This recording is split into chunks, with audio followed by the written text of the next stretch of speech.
The North Carolina governor visits Lumberton and UNCP's campus. And a controversial bill is introduced in the State House. You're watching Carolina News Today.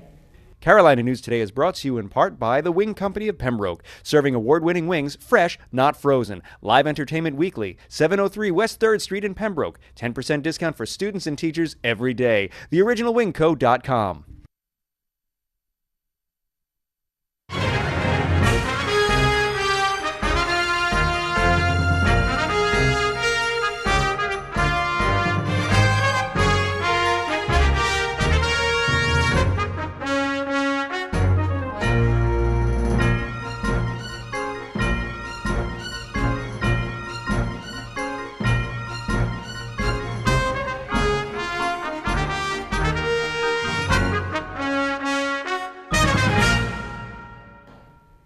Governor Roy Cooper visited Lumberton this week to discuss Hurricane Matthew recovery progress in Robeson County. On his way, he stopped by the UNCP campus to greet students in the dining hall and get more familiar with the campus. He was accompanied by SGA President Logan John.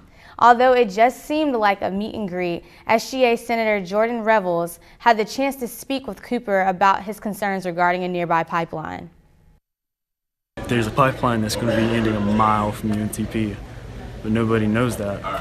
And I asked him, as an advocate and somebody who's actively against this through SGA, and someone who's also in an internship for Eco Rights Group who's also against the pipeline. So just, trying to get his opinion on the pipeline and trying to see what our state government's actually doing in regards to it.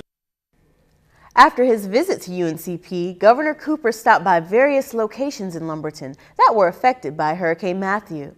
He met with Robeson County leaders to urge progress in programs to help families and the community recover.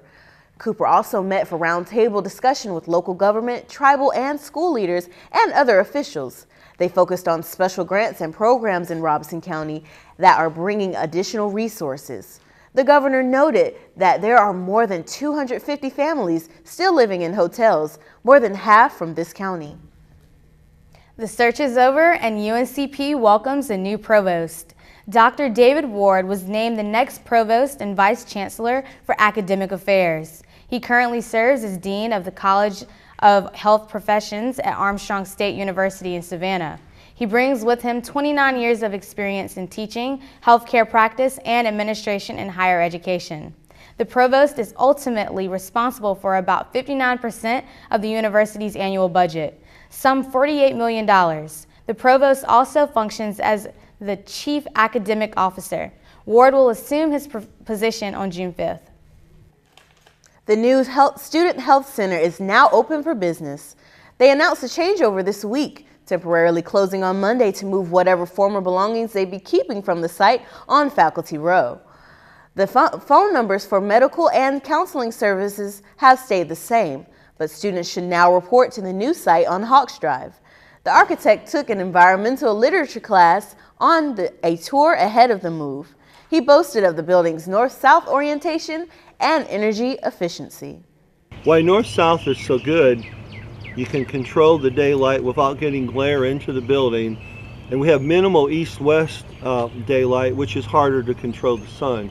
So it's an optimum building layout and glass, glazing for letting daylight in, and that's really good. We found the daylighting not only saves energy, but it really does more than that. I think there's a lot of studies out in the last 10 years that prove that daylight enhances people's performance.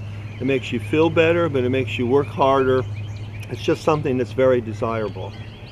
Another thing about the building that's probably good is its energy performance. There's an HVAC system that meets standards and all that. But one thing about this building, in terms of thermal value, R value and U value, the exterior envelope of this building is like I think it's 40% more efficient than building code and 70% more efficient than Green Globe standards.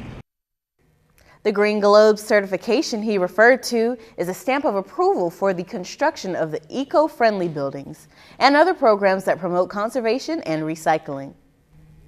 The Livermore Library is celebrating National Library Week. Wednesday, they hosted the winners of their annual poetry and prose contest. Top 3 finishers in high school, college, and employee categories took home cash prizes. The Friends of the Library organization named their scholarship recipients and held their regular meeting at the same event. Thursday, they'll host a faculty research presentation. UNCP's Model United Nations team has brought home 4 awards from their regional conference in Charlotte. Faculty and Political Science Department took 26 students to the competition. They won Outstanding Position Paper for both the Ghana and Australia teams. Omar Torres won an individual award for his representation of France. Andrew Yarborough received the Outstanding Justice Award and a simulation of the International Court of Justice. This year's Southern Regional event in Charlotte was the largest to date, with at least 450 participants. The UNCP Spirit of the Carolinas Marching Band is preparing for their 2017 halftime show, Shaken Not Stirred, a James Bond series. Woodwind and brass players have no formal audition. Auditions for Color Guard are Saturday, April 29th from 10 a.m. until 2 p.m. outside Moore Hall. Percussion auditions are Wednesday, May 3rd from 6 to 8 p.m. in Moore Hall. For more information, contact band director Marty Spitzer. The University Bookstore hosted an Easter egg hunt this week for the Shining Stars preschool next to campus. The event was held at Pine Cottage. Volunteers from UNCP staff hid hundreds of eggs in advance. Earlier in the morning, the children listened to Easter stories and music. The bookstore adopts the school and coordinates activities with them year-round. The North Carolina Department of Transportation has announced highway improvements on sections I-95 in Robeson County. A project started this week calls for new pavement lane striping and snowplow markers for both north and southbound lanes. Here's an aerial shot of exit 10. One of the exits is going under improvements. Other exits include 2, 7, and 1B.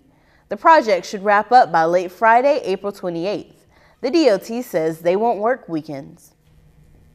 North Carolina House Speaker Tim Moore says a proposed bill to end gay marriage in North Carolina cannot move forward. He referred House Bill 780 to the Rules Committee.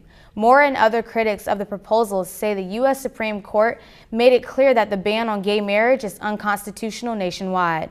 That decision came in a 5-4 vote back in 2015. Also, Governor Cooper was likely to veto the bill if it ever made it out of General Assembly. All in all, the bill would have been a lawsuit waiting to happen. UNCP track and field athletes continue to break personal records. And another Pembroke coach earns their 100th win. Sports are up next with Deja Dykes.